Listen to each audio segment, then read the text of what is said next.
Hey, bonjour tout le monde, j'espère que vous allez bien. Bienvenue pour cette 14e vidéo dédiée à PostgreSQL. Aujourd'hui, on va s'intéresser aux vues, et à ce que ça représente avec deux types de vues. Alors la vue, on va dire, on va la considérer comme classique, ce qu'on retrouve un petit peu partout classiquement, et la vue matérialisée que je recommande pas trop puisqu'elle peut être assez trompeuse sur son fonctionnement. Vous allez d'ailleurs le voir en démonstration. Alors l'intérêt de la vue, c'est quoi? Une vue, ça va permettre d'éviter de refaire par exemple régulièrement des requêtes plus ou moins complexes. Donc ça va éviter vraiment de les refaire. Une vue, c'est si on devait le synthétiser, ce que j'ai mis ici, c'est en gros une requête qui est utilisable sous forme de table. Donc en fait, quand on a des requêtes un petit peu compliquées et qu'on veut les mettre à disposition de tout le monde, la vue, ça peut être aussi un bon moyen de le faire. Et derrière, ça va permettre de la réutiliser avec tout ce que permet de faire des tables, sans avoir à retaper cette requête particulière, ou particulièrement longue. Et comme on peut ensuite gérer les droits au niveau de ces tables, de ces vues, ça va permettre de ne pas fournir des droits par exemple sur la table d'origine et de fournir les droits sur la vue en question, qui serait en gros une sorte d'extract de la table finale. Ça permet aussi de faciliter donc une gestion des droits en masquant les colonnes. Par exemple, au lieu de une vue va pouvoir afficher, ne reprendre que quelques colonnes d'une table en question, encore que on peut gérer les droits aussi à la colonne au niveau de Postgre. Alors, ce qu'on va faire, c'est qu'on va créer une table, comme celle-ci, on va pas s'embêter. Donc une table qui se nomme Xavier toujours, avec une première colonne qui comprend un champ qui se nomme ID, qui est un entier, et une deuxième colonne qui se nomme champ 1 et qui est un varchar. Donc je vais le faire ici à droite, voilà. Et dans cette table, ce qu'on va faire, on va insérer des données. Donc on va insérer une première ligne, hop, voilà. Donc on va insérer 3 lignes même, voilà. En faisant un insert into Xavier, donc on avait vu des insert into où on n'avait pas passé la structure de l'insertion qu'on voulait réaliser. Là on va le faire en l'occurrence. Ça peut être valable par exemple si on veut insérer des champs dans le désordre, en fait, tout simplement. Donc on indique auparavant la structure qu'on va injecter dans cette table là, donc l'ID est le champ 1, qui est en l'occurrence pas très intéressant parce qu'en fin de compte on est dans le même ordre que les champs de la table, ID et champ 1, mais on pourrait faire champ 1 et ID et derrière préciser les values dans le même ordre. Donc ensuite value et entre parenthèses les valeurs correspondantes. Donc là on copie ça, hop, et je le colle. Voilà, donc là si on regarde, j'ai bien mes insertions qui ont été toutes réalisées. Ensuite, donc là on va s'intéresser dans un premier temps, à partir de cette table, de la vue à la vue classique. Donc comment on crée une vue? C'est assez simple, nous on va en créer deux. On va faire un create view, le nom de notre vue as la requête en question, from la table en question. Donc nous on va faire une première vue qui va porter sur le comptage du nombre d'éléments dans notre table. Parce qu'en fait, ce qui se passe, c'est que si on veut compter le nombre de lignes, on fait select étoile from Xavier, toc, voilà, select count, on utilise la fonction count, et on a notre nombre de lignes. Nous, ce qu'on veut, on en a un peu marre de la taper, cette requête, on veut l'aborder autrement, donc on va faire un create view. Et là, on va lui attribuer un nom, tout simplement. Donc, on va lui dire v. Donc là, c'est pareil. Il faut trouver sa nomenclature. Par convention, on peut faire v underscore Xavier compte, par exemple. As select. Là, on va dire voilà. On va faire un count étoile from Xavier. Donc ça revient à faire la requête qu'on avait précédemment, mais plutôt que de l'aborder via la table Xavier, on va l'aborder via la table la vue V Xavier compte. Donc si je veux lister les vues, je fais un anti-slash dv, là je liste mes vues. Si je veux voir la composition de mes vues, je fais toujours un ds v Xavier compte, et là j'ai bien une colonne qui se nomme count, parce que j'aurais pu la renommer ici en mettant un as et un nom, qui est un int également, et qui est utilisable sans problème. On va créer une deuxième table, une deuxième vue, décidément, qui elle ne va contenir que le champ 1 par exemple, ou c'était, ouais, si le champ 1, tu vas faire ça, voilà, hop, et ici on va dire Xavier champ, voilà, toc. Donc là si je fais, alors si je fais un anti-slash dv, j'ai bien deux vues qui existent. Si je fais un select étoile from v Xavier champ, hop là, le point virgule, et là vous voyez qu'en fait la vue m'a permis de restructurer la table que j'avais à l'origine, la table Xavier, et de ne plus reprendre qu'un seul champ de cette table Xavier. Voilà. Donc là, ce qu'on peut aussi faire, ce qui est important à découvrir, c'est qu'on va aller supprimer ici un élément de notre table d'origine. Donc nous, l'élément qu'on va supprimer, par exemple, c'est la première ligne de notre table d'origine de la table Xavier. Et on va voir l'impact que ça va avoir sur la vue qui a été créée en cascade de cette table. Donc on refait notre select étoile from Xavier champ, et là vous voyez que notre vue automatiquement a pris en compte ce changement. On a supprimé la première ligne qui était Pierre de notre table Xavier, on vient de le faire, et du coup on n'a plus que Paul et Jacques.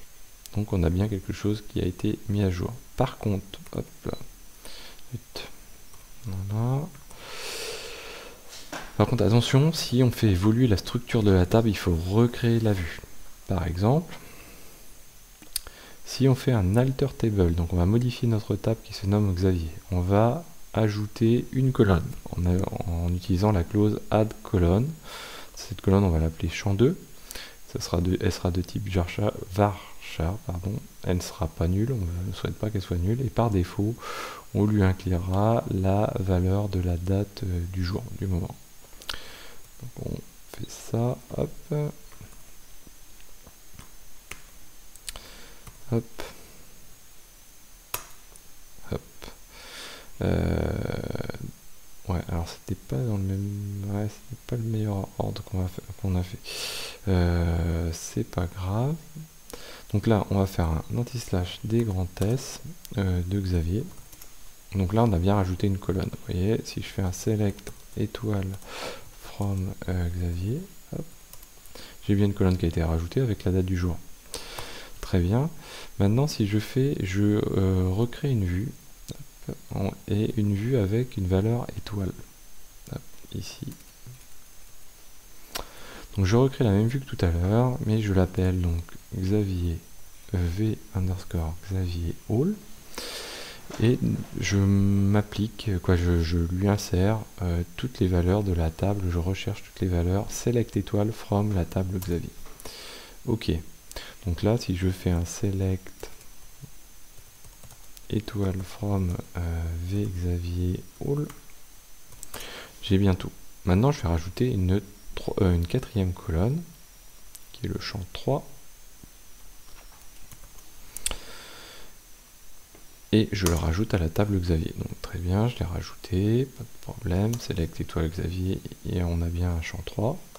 Maintenant je vais réutiliser ma vue Xavier all, qui est en select étoile. C'est ça qui est super important, elle a été constituée en select étoile, donc normalement elle doit reprendre l'intégralité de Xavier.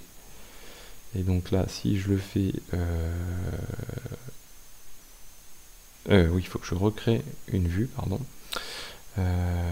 Non, qu'est-ce que j'ai fait? Alter Xavier. Non, c'est bon. Donc je vais réappliquer la même requête. Et là, qu'est-ce qui se passe? Vous voyez que même si j'ai un select étoile, en fin de compte, le champ en question n'a pas été n'a pas été ajouté. Donc le seul moyen de le faire, c'est de dropper la vue en question et de recréer. Donc je fais un drop drop view, pardon. V underscore Xavier all, point virgule, toc, et voilà. Et donc là, je vais recréer ma vue. Et bien sûr, ça va marcher. Voilà. Et là, j'ai bien mes 3 champs. Voilà. Donc ça, c'est un cas de figure, c'est la vue classique, on va dire. Ensuite, nous, ce qu'on va faire, on va créer ce qu'on appelle une vue matérialisée.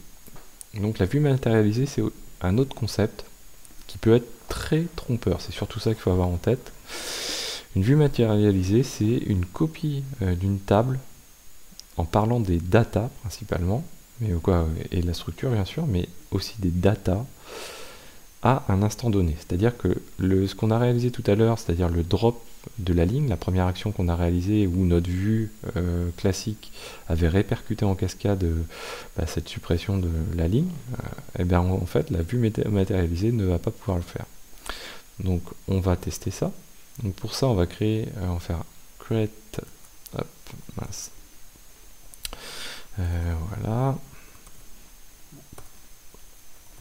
create materialized view, et on va dire qu'on crée une vue matérialisée. Donc là, bien distinguer les vues des vues matérialisées, donc par le nom, par la nomenclature comme vous pouvez, mais il faut le faire, de Xavier as select étoile from Xavier. Alors une vue avec un select étoile unique d'une table, ça n'a strictement aucun intérêt, c'est juste pour l'exemple. Donc là je le fais. Donc là, à l'heure actuelle, si je fais un select étoile from la vue que je viens de créer, VM Xavier, j'ai quoi? J'ai 2 lignes. Nous, ce qu'on va faire dans la table d'origine, dans la table Xavier, on va supprimer la première ligne. Donc on va faire delete from Xavier, where id égale, et cette fois-ci on supprime la ligne avec l'id 2, donc on va supprimer Paul. Très bien, donc si je fais un select étoile from Xavier, je vérifie bien que Paul a été supprimé, et là je vais interroger une vue qui, sur le principe classique, normalement devrait avoir répercuté cette modification comme on l'a vu tout à l'heure. Et bien là, vous allez voir VM underscore Xavier, et là vous voyez que ma vue en fin de compte c'est ni plus ni moins qu'un snapshot qui a été réalisé, une copie à un instant donné, y compris des datas de notre table en question. Alors ça peut être pratique, ça permet de faire des backups, etc. Mais voilà, c'est pas... sachant que c'est une vue, on va pouvoir la lister dans les vues qu'on va... que je me trompe pas, les DVM, pardon. Donc là c'est une chose qu'il faut bien avoir en tête. Donc si vous la listez, vous faites DVM, donc pour describe view materialized view, et là vous allez retrouver votre vue matérialisée. D'ailleurs, pourquoi pas MV d'ailleurs? Oui, MV plutôt, ça serait plutôt logique. C'est marrant, ça marche dans les deux sens. Ouais, ok. C'est peut-être le M. Ouais, c'est DM, pardon. Donc oui, alors on peut faire les deux, ok. DM, hop, voilà. Donc en fait, hop, voilà. Donc j'ai mélangé tout. En gros, si vous listez les vues, vous faites anti/dv. Si vous voulez faire les vues matérialisées, anti/dm. Et puis vous pouvez aussi cumuler, j'étais étonné que ça fonctionne, mais non, parce qu'en fait c'est parce que bien sûr on cumule. Donc si on veut cumuler toutes les vues, matérialisées ou non, DMV, donc view ou... mais peu importe l'ordre du M et du V, c'est ça que je veux dire. Donc les views ou les materialized views, vous les retrouvez de cette manière-ci. Et dans cette colonne-ci, vous retrouvez le type. C'est ça qui est super important. Voilà, donc on a fait le tour pour aujourd'hui sur cet élément, sur les vues. Bien sûr, on peut supprimer nos vues en faisant hop, un drop, bon on l'a fait tout à l'heure, un drop view materialized, par exemple si materialized view VM Voilà, et idem pour les views tout court. Voilà, donc n'hésitez pas à vous abonner pour ne pas manquer les prochaines vidéos. Je vous dis à très bientôt sur Xavki.